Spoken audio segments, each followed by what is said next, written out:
एगो बात कहल गई बाटे कि हाथी चले बाजार और कुत्ता भौंके हजार।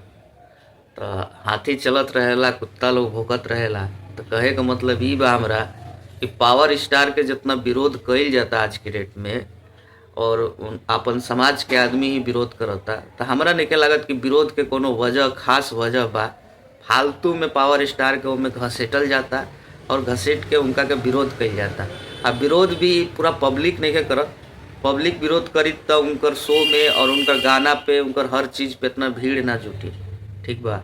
ये दो चार लोग विरोध करता जो उनका से जरता, उनका से जलता। पवन सिंह उनका के चुटकी पर भाव नहीं खन, ये कारण से लोग विरोध करता और कोनो बात नहीं के। अगर पावर स्टार थोड़ा सा भाव देवे लगस तो आजे आके उनकर गुणगान लोग बा करे लगी। गुणगान देखा, विरोध तब कल जाइत नु जब वो बहुत बड़ा कोनो पोस्ट पर बैठल रहतन और तब वो आवाज़ ना उठैतन तो कहाइत कि चलो ठीक बा।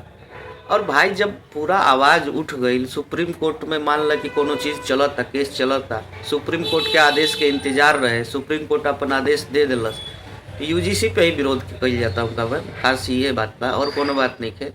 तो यूजीसी के आ गई सुप्रीम कोर्ट के आदेश की सुप्रीम कोर्ट बोल दिलस, पे स्टे लगा दिलस, रोक लगा दिलस। तब एकरा पर और ज़्यादा खींच के लंबा करे के का जरूरत बा। बहुत लोग अपन राजनीति रोटी सेकता पवन सिंह के नाम पर, क्या कि दूसरा पर बोली तो उतना फायदा तो बा ना। देखो बोलले तो रितेशो पांडे नहीं खन, गुंजन सिंह भी नहीं खन, कल्लू जी भी नहीं खन, केहू बोलले नहीं खन, सब लोग तो स्वर्णे है। लेकिन पवन सिंह के काहे विरोध होता? क्या कि पवन सिंह के नाम पर थोड़ा नाम बन जाई। अब पवन सिंह से नाम अपन जोड़ के बहुत लोग नाम बनावल चाहता, तो वो अलग बात बा, वो अलग बात बा। हर लोग पवन सिंह के बदनाम करे के कोशिश करेला, लेकिन कहल गई बानू कि केहू कतनो जतने बदनाम करबो लोग उनकर उतने नाम होता टे। तो कुछ बने बिगड़े वाला नहीं है। बाकी हमनी के फुल सपोर्ट में बानी जा, और पावर स्टार के जितना फैन बाड़े और पूरा सपोर्ट में बाड़े पावर स्टार के। तो एक अगो सपोर्ट में कमेंट कर दिया लोग भाई लोग, और वीडियो के लाइक कर दिया लोग, शेयर कर दिया लोग। तब तक कहती जय भोजपुरी, हर हर महादेव।